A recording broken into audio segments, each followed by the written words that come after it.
Good morning, Saitlanders. How are you? We hope that you're well. I'm going to do a little series this morning on four main topics. The first is current things. The second is why we believe that an extension of the curfew is likely. And then the difference between martial law and state of emergency. There seems to be terrible confusion there. And why we have a concern about the possibility of a state of emergency being declared. And then finally, the economic fallout, the thing that we should all really be looking at right now. So the first thing on current affairs is you'll see that the flag isn't behind me anymore. The saltire or St. Andrew's flag, which is a global symbol of the Christian right wing, or the Caucasian Christian right wing.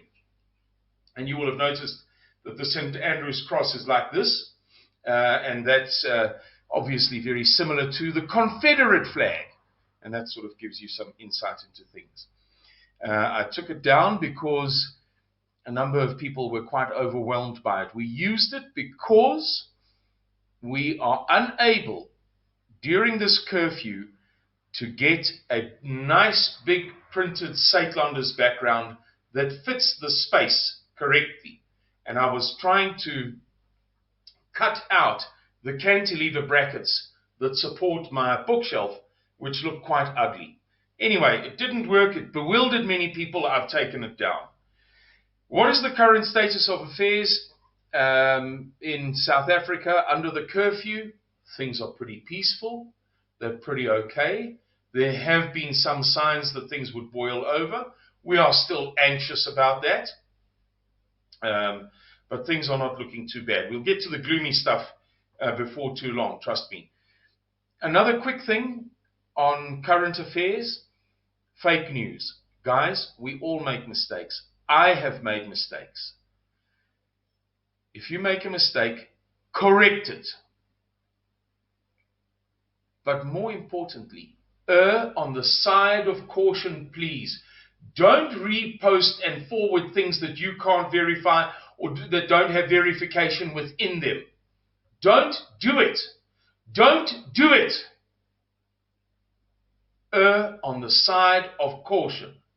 All right, now that we've got those housekeeping matters out of the way, why does Saitlanders believe that an extension of the curfew is likely? There are 6 salient reasons. The first 4 are the most important. Prior to the announcement of the curfew, there was a leak out of the Western Cape government that had what is known in English as verisimilitude. That is to say, a ring of truth. Something about that leak made it sound truthful, in which the leak said that the national government had informed the provincial governments that the president would announce a curfew in the next few days, and that it was going to be for 3 weeks, and that it was already on the table that it would be extended to 6 to 8 weeks. So we gave that a bit of credibility because, as I say, it had a ring of truth to it, and certainly it was proven then to at least be partially correct. Secondly, when the president reported to the Speaker of the Parliament, as the law required him to do, on the deployment of the army, he said that the cost, and the cost is not the point here, but he was answering the question of the cost. The cost would be 641 million rand for 3 months. So right from the get-go, right from the very beginning, that has been apparently his opinion. Thirdly, we know that the army was given rations for 90 days, which is unheard of if they're not going to be deployed for 90 days. Army logistics was given rations for the deployed soldiers for 90 days, and that we have on very good authority. Number 4, report which in the modern South Africa probably has the best investigative arm of all of the newspapers, except maybe the Mail and Guardian and Amabongani, said that it could be extended for 4 months. Fifthly, we have a report, we have a copy of it, from the group that is advising the government. It's a foreign actuarial science resource consultancy group, that the extension should or could or might run up until the end of August. And then yesterday there was a report on DSTV, channel 144, I forget now, where they speculated, based upon intelligence that's available, that it could be extended. So as I say to you, the first 4 reasons that I've just given you: the Western Cape leak, the President's report to the Parliament through the Speaker of the Parliament, the rations given out for 90 days, and report, front page article 3 days ago. Today, by the way, is Wednesday the 8th of April. That it might be extended for 4 months and report. And we don't believe that report would engage in fake news, certainly not at this stage of the game. And certainly with not such an unwelcome message. So there is a strong likelihood, and it is a source of great concern to Suidlanders. If the curfew is extended, firstly, it's going to cause a great deal of frustration. It is going to exacerbate the conditions of poverty which are creeping now further and further into the townships and squatter camps and so on. And thirdly, it would, a state of emergency would severely inhibit our ability to act as we would like to do if there was a crisis, if this event erupted into anarchy or chaos. We don't want to speculate too deeply on that. And this video is not about the National Emergency Plan, but you can put 2 and 2 together. Which brings me to the subject of martial law. Guys, I tried to do these videos yesterday and the files disappeared before my very eyes. I don't know what was going on. I'm not going to do the same as I attempted to do yesterday, but yesterday I brought down all of those dictionaries, Kritzinger and Steyn, Verklarende Handwoordeboek van die Afrikaanse taal, the Oxford Shorter Dictionary, which is this thick. And I opened 5 tabs on my computer to prove to you that martial law and a state of emergency are not the same thing, not at all. In fact, they are mutually exclusive. That means that the two cannot coexist. You cannot have them together. I'm sorry that I'm being so emphatic and vehement, but this matter is causing a lot of confusion among our people. Martial law means that a country is ruled by its military. Not maybe, not could be, not possibly, not perhaps. By definition, you cannot have martial law unless the military is in charge. Unless Parliament has been scrapped. Unless the President has been removed. You can only have martial law when the military is in charge. Whereas a state of emergency is, by definition, something that is declared by a civilian government, by definition. And how it works is very simple. You devise criteria. You say, okay, how will we act if we have a naval invasion by the King of Swaziland down the Limpopo River? How will we act if we have a night attack of the zombies? How will we act if a tsunami hits the east coast of South Africa and runs all the way over the Drakensberg and drowns Johannesburg? Or whatever. You say we will have to put in place emergency laws to retain control of the country. So you devise those criteria and you then devise the laws. You pass them in Parliament and then you put them away in a cupboard, in a filing cabinet, in a safe, so te sprake. Then when or if the criteria are ever met, the President says, right guys, we've already agreed that if this criteria is met, the zombies are coming now. They're jumping out of the planes. The criteria are met. We are now implementing the already passed by the Parliament, a chop op. We are implementing those laws. And they may include a reduction in the speed limit, a reduction in the hours in which alcohol may be sold. It may include cutting off the internet. It may include whatever. But usually, it includes such a strict clampdown on the society in order to keep it stable that it compromises or restricts the ability of good, decent, respectable, hard-working, God-fearing people to go about their business. And we would not welcome such a situation. So, to put it briefly, under current conditions, with things being as they are, there is no chance of martial law.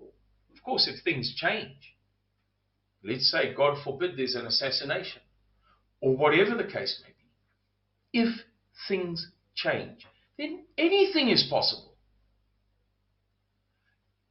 But with conditions as they are at present, assuming that they remain more or less the same as they are, they might get a little bit worse. But as they are, there is no chance of martial law being imposed. Unless, I say it again, things change. What is possible, and of which we are fearful, is the likelihood of a state of emergency being implemented, because the state of emergency laws already exist in limbo, so te sprake, waiting for the day that the appropriate criteria are met, whereby the President can summarily and immediately introduce those state of emergency laws. Right, let's move on to the item that we should all really be concerned about. The economic fallout of the curfew. Okie dokie.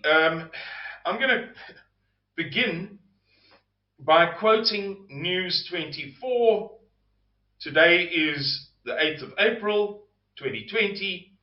This article was posted on News 24, written by Adrian Basson at 1 minute past 7 a.m. this morning. Now just listen to this.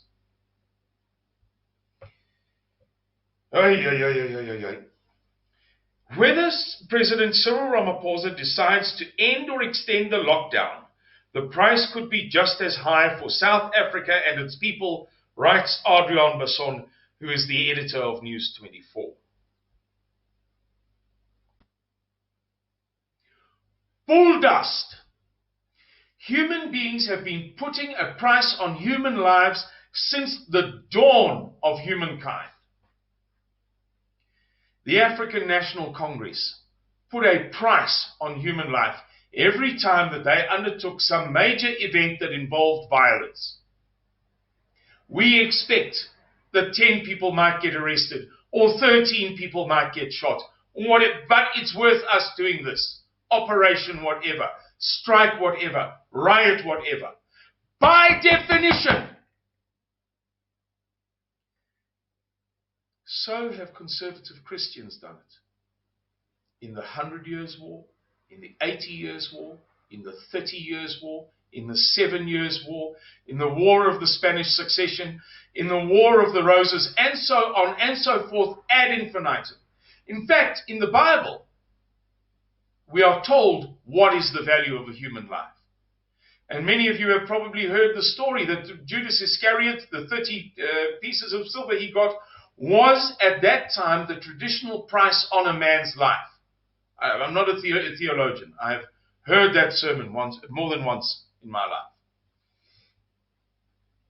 Unfortunately, this is real life in the real world. It's not, and this concept exists in sociology. There is a concept known as liberal idealism. The notion that mankind can strive toward perfection in our own flesh. That we, if we adopt a liberal worldview, we can work towards a perfect society. Or we can obtain a perfect society, attain a perfect society. This is not liberal idealism. This is real life in the real world. In real life, our economy is going to be destroyed. In real life, for decades to come, the quality of life and the welfare of every South African will be compromised because of this decision. In real life, there will be a reduction in life expectancy, lifespan, and there will be, an increase in infant mortality. And there will be an increase in the discomfort, let us say the welfare, of all ordinary South Africans. Fact. So what the president has done is, they say you can't put a price, but then they do that by definition. What the president has done is traded 100,000, let's say, worst case scenario, 100,000 coronavirus deaths for millions, the suffering and the discomfort and the reduced life expectancy and the increased infant mortality and the poverty of South Africa for decades to come.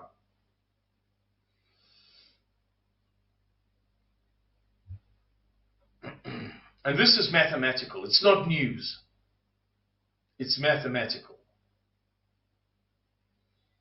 Anyway, on to the last part of this video, and I'll try to be very brief. We urge you to consider that there is likely to be an economic fallout, economic consequences, financial consequences to this decision to place the country under curfew and to place the economy in hiatus